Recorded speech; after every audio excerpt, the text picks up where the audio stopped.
नमस्कार मित्रों, अपन BSc first year में फर्स्ट यूनिट स्टार्ट की थी सीरीज ऑफ इनफाइनाइट सीरीज। ठीक है, इनफाइनाइट सीरीज शुरू की थी। हम इस सीरीज से पहले सीक्वेंस के बारे में कुछ देखना था और वही चल रहा था सीक्वेंस। अब सीक्वेंस के बारे में अपन ने पढ़ा था, सीक्वेंस की डेफिनेशन पढ़ी थी और इंक्रीजिंग सीक्वेंस डिक्रीजिंग सीक्वेंस पढ़ी थी। ठीक है, अब सीक्वेंस के बारे में थोड़ा सा और देखेंगे, सीक्वेंस की कन्वर्जेंसी के बारे में देखेंगे, सीक्वेंस मोनोटोनिसिटी के बारे में देखेंगे। ठीक है, सीक्वेंस के लिमिट पॉइंट के बारे में देखेंगे, थोड़ा सा लिमिट के बारे में देखेंगे। ठीक, अपन पढ़ रहे हैं डिफरेंशियल कैलकुलस।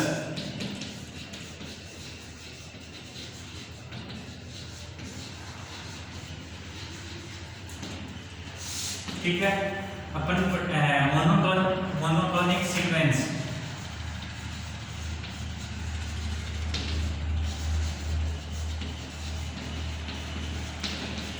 मोनोटोनिक सीक्वेंस क्या होती है? अगर आपके पास सीक्वेंस की टर्म है, वो या तो इंक्रीजिंग में हो या डिक्रीजिंग में हो। इंक्रीजिंग के साथ में इक्वल भी हो सकती है। ठीक है, इंक्रीजिंग सीक्वेंस के साथ में इक्वल भी हो सकती है। जैसे देखो, a sequence is called monotonic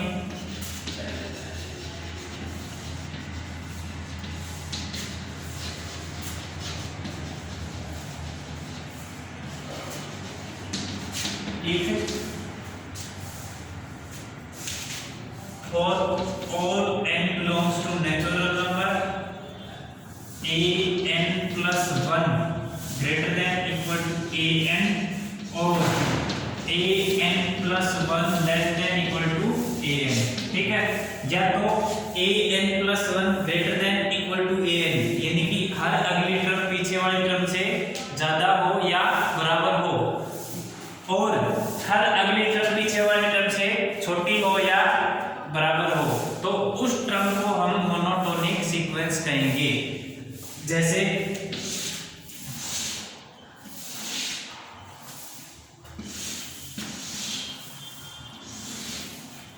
ये है मोनोटोनिक इंक्रीजिंग, ये है मोनोटोनिक डिक्रीजिंग। ठीक है, अब ऐसे ग्राफ से नहीं समझ में आए तो मैं इसको लिख लेता हूं। फर्स्ट टर्म क्या है? माइनस इनफाइनाइट या जीरो के समथिंग है। फर्स्ट टर्म जीरो, लेकिन अपने को ये नेगेटिव में तो लेनी नहीं होती है, तो आप यहां से ले लो और इसमें यहां से ले लो। ठीक है, अब ये ठीक है, फर्स्ट टर्म क्या है?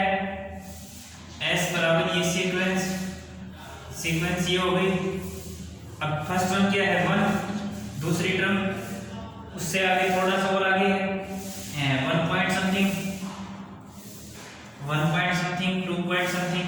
जैसे ये लिख दूं 1 और 1 सही 1/2, 2 सही 1/2, 3 सही 1/2, 4 सही 1/2, इस टाइप से। ठीक है, कुछ परसेंट तो ये आ रहा है, यानी कि ऐसे लिख लो 1.5, 2, 2.5, 3.5 एंड सो ऑन। और अगले में क्या लिखोगे? ये तो हो गया मोनोटोनिक इंक्रीजिंग सीक्वेंस, और इसको बोलेंगे monotonic decreasing. s equal to इस ऐसे लिख लो। फर्स्ट टर्म क्या है?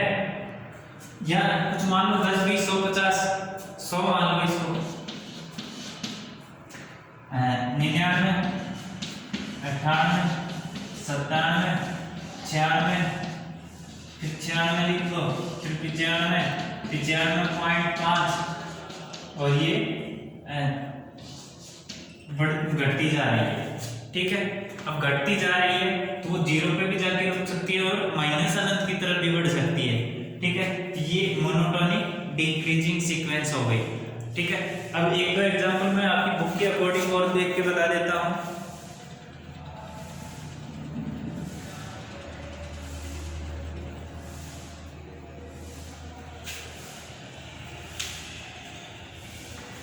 देखो ये भी एग्जाम्पल हो सकते हैं, मुझे लगता है इससे थोड़ा सा आसान ये एग्जाम्पल रहेगा।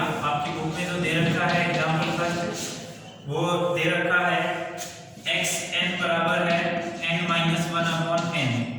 एक दिष्ट वर्तमान मोनोटोनिक इंक्रीजिंग अनुक्रम है। एक दिष्ट वर्तमान यानी कि मोनोटोनिक इंक्रीजिंग सीक्वेंस है। मोनोटोनिक इंक्रीजिंग है। मोनोटोनिक इंक्रीजिंग के लिए क्या देखते हैं, an+1 greater than equal to an होना चाहिए। ये हो तो मोनोटोनिक इंक्रीजिंग होगा, और ये हो तो होगा मोनोटोनिक डिक्रीजिंग सीक्वेंस। ठीक है, मोनोटोनिक डिक्रीजिंग। ठीक है, अब देखो ये आपको इसके बारे में मोनोटोनिक इंक्रीजिंग सीक्वेंस बतानी है।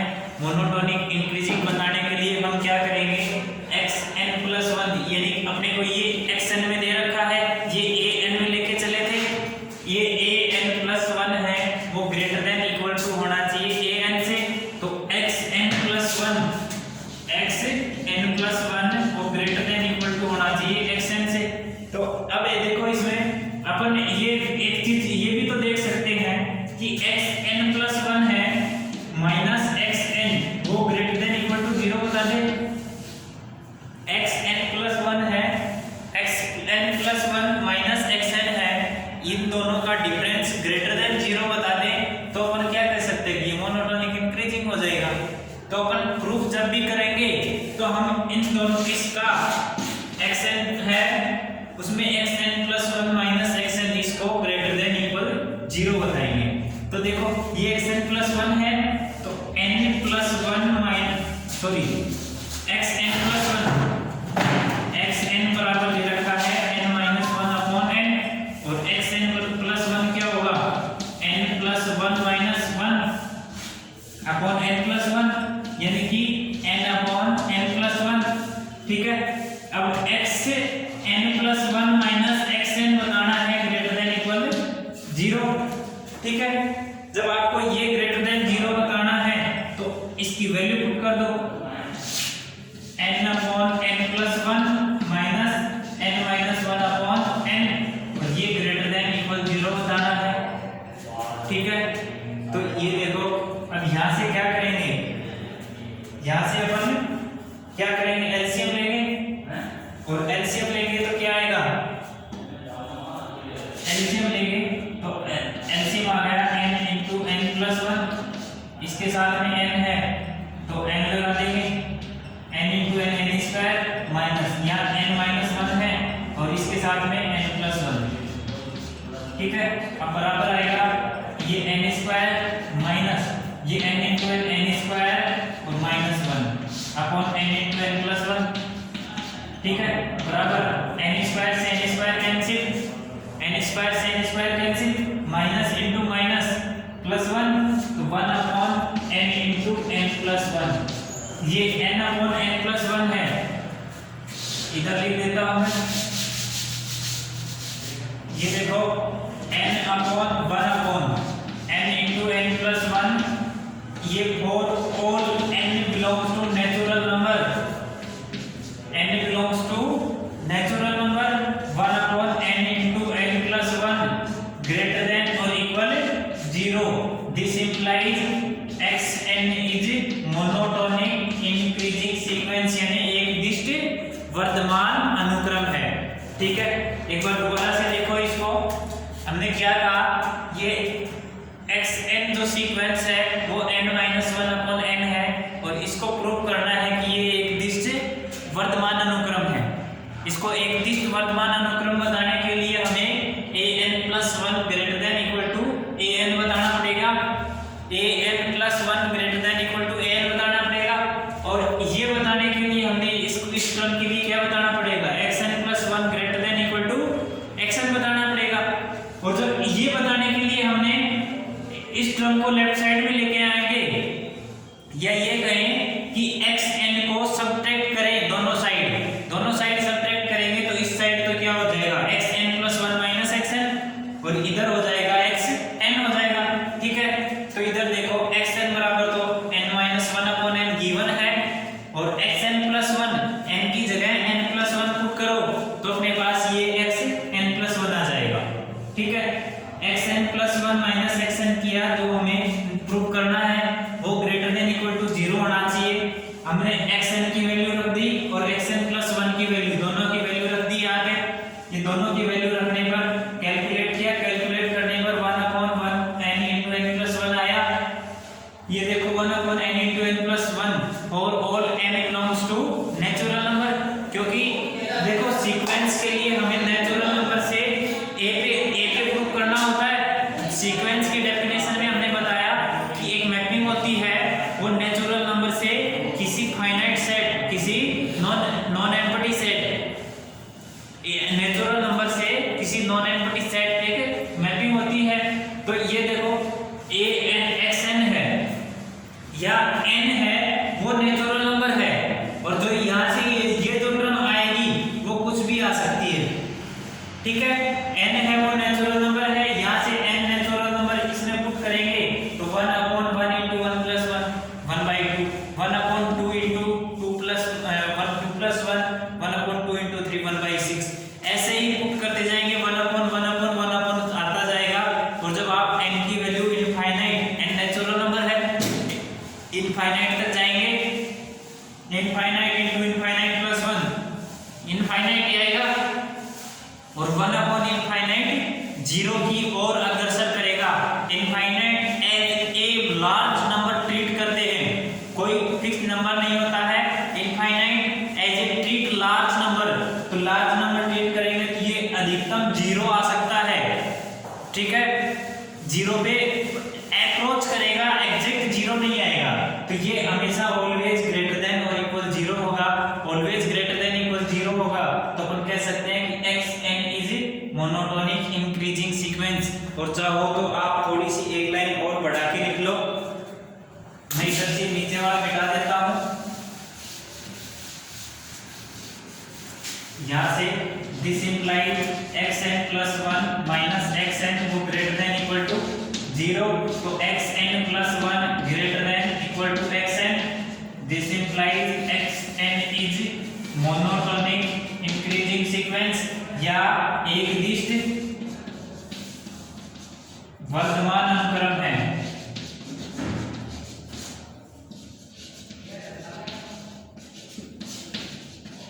ठीक है, आया समझ में? अब मैं एक छोटी सी डेफिनेशन और बता देता हूं, वो देखिए। बाउंडेड सीक्वेंस, बाउंडेड सीक्वेंस क्या होती है? परिबद्ध अनुक्रम।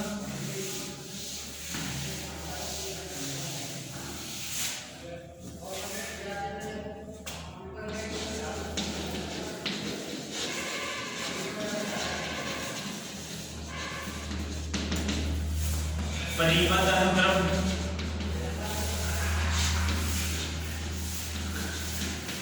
देखो,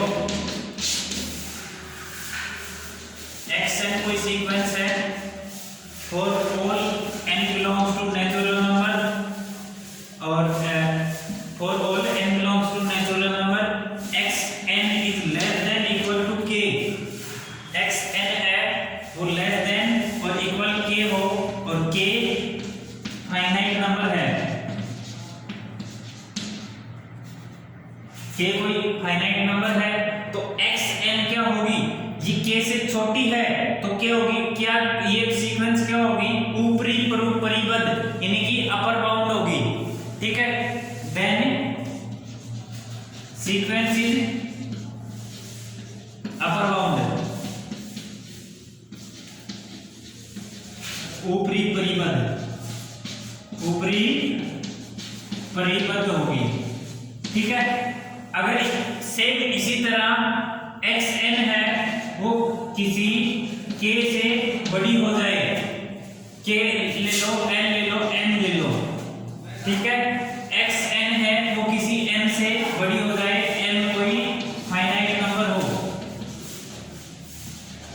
this implied sequence is xn, जो सीक्वेंस है इज लोअर बाउंड, लोअर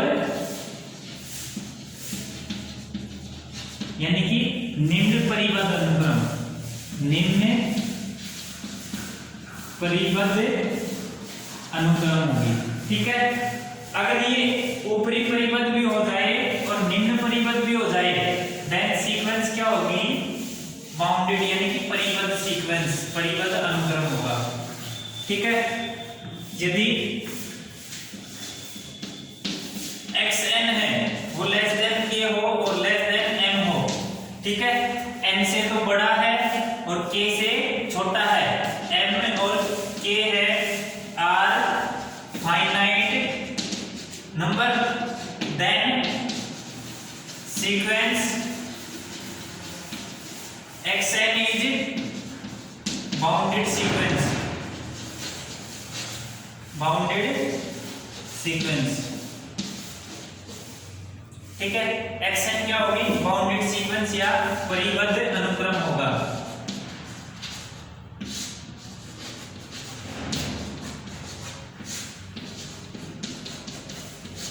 ठीक है, आया समझ में? परिबद्ध अनुक्रम क्या होता है, यदि xn कोई सीक्वेंस है, n नेचुरल नंबर है और xn है वो less than equal to k है और k कोई फाइनाइट नंबर है, तो सीक्वेंस है, सीक्वेंस अपर बाउंडेड। देखो प्रत्येक टर्म k से छोटी है, ठीक है, प्रत्येक टर्म है वो k से छोटी है। जैसे एग्जांपल में लिख लो आप, एग्जांपल देखो, मैं इसका एग्जांपल बताऊं, 1 2 2 2 2 इस टाइप से, ठीक है, 1 2 2 2 2 2, ठीक है, तो इसकी स्मॉलेस्ट टर्म 1 है और अपर टर्म 2 है, या ऐसे लिख लो, ये मत लिखो 1 0 -1 -2 -3, ठीक है।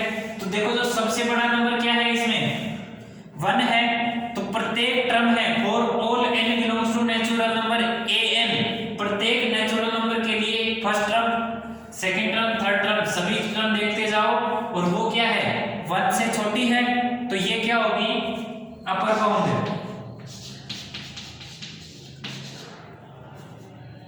अपर बाउंडेड सीक्वेंस। ये क्या कौन सी सीक्वेंस होगी, अपर बाउंडेड सीक्वेंस। सेम है इसी तरह अगर ये लो कि 1 2 3 4 5 एंड सो ऑन इनफाइनाइट तक, तो इसमें देखो प्रत्येक टर्म है किसी फाइनाइट नंबर से बड़ी है, यानी कि n या देखो सबसे जो छोटा नंबर कौन सा है 1 है, जो प्रत्येक टर्म क्या है 1 से बड़ी है, तो अपन क्या कहेंगे यहाँ पे कि ऊपरी परिबद्ध अनुक्रम है, ऊपरी परिबद्ध अनुक्रम है। ठीक है, प्रत्येक टर्म 1 से बड़ी है तो अपर बाउंडेड लोअर बाउंडेड है, यानी कि लोअर बाउंडेड, लोअर निम्न होता है, निम्न परिबद्ध अनुक्रम है। ठीक है, ये अपर बाउंड का एग्जांपल हो गया, ये लोअर बाउंड का एग्जांपल हो गया। अब देखो एक एग्जांपल में ऐसा लिखता हूं, s इक्वल टू है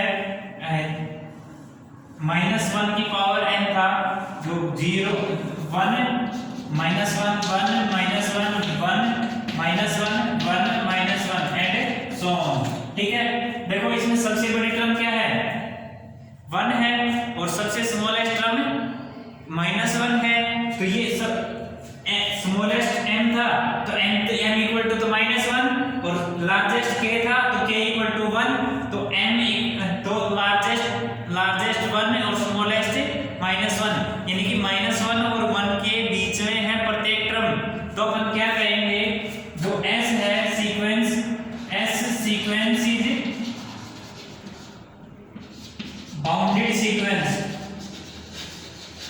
बाउंडेड सीक्वेंस, यानी कि ये दिया गया अनुक्रम है वो परिबद्ध अनुक्रम है।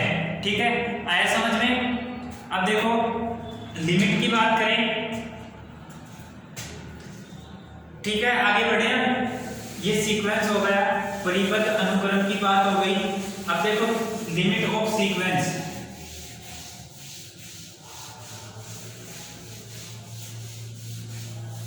लिमिट ऑफ सीक्वेंस या कन्वर्जेंसी। कन्वर्जेंसी लिमिट पॉइंट अगर फाइनाइट नंबर हो तो सीक्वेंस कन्वर्जेंट होती है।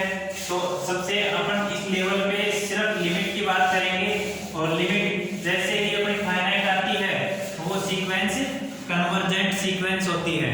ठीक है, देखो लिमिट ऑफ सीक्वेंस,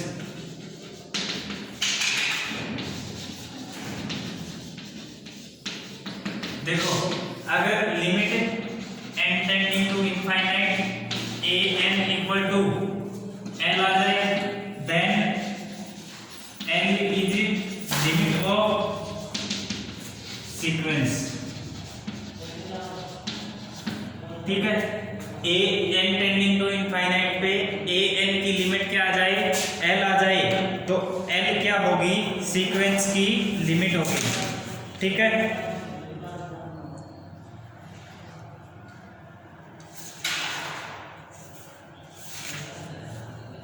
जैसे देखो ए एन कोई सीक्वेंस दे रखी है और ए एन बराबर 1/n हो, तो limit n tending to infinite a n बराबर limit n tending to infinite 1/n बराबर 1 इनफाइनाइट इनफाइनाइट 0।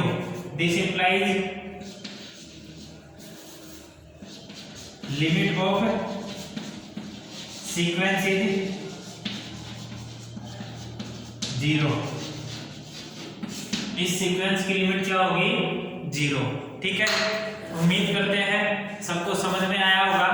अब जो भी नेक्स्ट लेक्चर होगा, अपन ने सीक्वेंस के बारे में बहुत पढ़ लिया, अब सीरीज स्टार्ट करेंगे। ठीक है, सीरीज क्या होगी वो अपन नेक्स्ट लेक्चर में देखेंगे। अभी तक जो भी पढ़ा है, ये 2 लेक्चर अपन ने देखे हैं, इन दोनों लेक्चर से अपनी बुक का कोई क्वेश्चन नहीं आएगा अपने सिलेबस में। सिलेबस में ही नहीं है ये सीक्वेंस का टॉपिक, लेकिन अपने को सीरीज पढ़ने से पहले सीक्वेंस के बारे में थोड़ी सी जानकारी चाहिए थी, इसलिए मैंने ये 2 लेक्चर सीक्वेंस पे बनाए हैं। और आगे जब भी पढ़ेंगे अपन सीरीज के बारे में पढ़ेंगे, तब तक के लिए आप ये देखते रहिए। और जितने इसके एग्जाम्पल हैं उनको देखिए, करके देखिए। कुछ नहीं समझ में आए तो फिर आप मेरे तक आपकी जो इन्फॉर्मेशन है, क्या समझ में नहीं आया वो पहुंचाइए। आपकी प्रॉब्लम पे डिस्कस करेंगे। धन्यवाद।